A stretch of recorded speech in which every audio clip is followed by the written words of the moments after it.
If you're still struggling with consent, just imagine instead of initiating sex, you're making them a cup of tea. You say, "Hey, would you like a cup of tea?" And they go, "Oh my God, I would love a cup of tea, thank you." Then you know they want a cup of tea. If you say, "Hey, would you like a cup of tea?" And they're like, I'm not really sure. Then you can make them a cup of tea, or not, but be aware that they might not drink it. And if they don't drink it, then, and this is the important bit, don't make them drink it.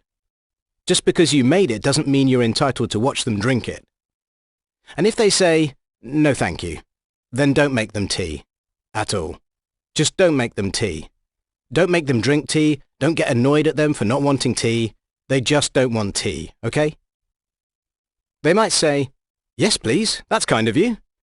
And then when the tea arrives, they actually don't want the tea at all. Sure, that's kind of annoying as you've gone to all the effort of making the tea, but they remain under no obligation to drink the tea. They did want tea, now they don't. Some people change their mind in the time it takes to boil the kettle, brew the tea, and add the milk.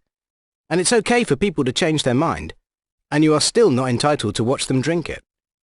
And if they are unconscious, don't make them tea.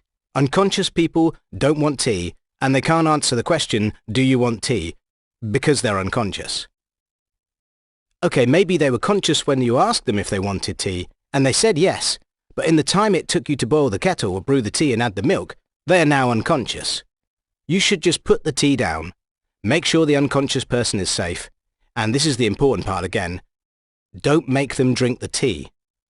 They said yes then, sure, but unconscious people don't want tea. If someone said yes to tea, started drinking it, and then passed out before they'd finished it, don't keep on pouring it down their throat. Take the tea away.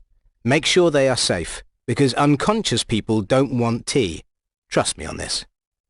If someone said yes to tea around your house last Saturday, that doesn't mean they want you to make them tea all the time.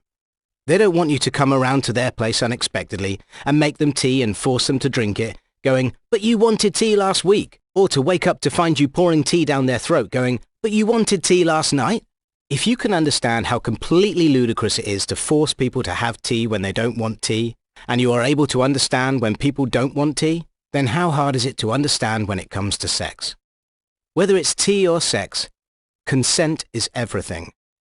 And on that note, I'm going to make myself a cup of tea.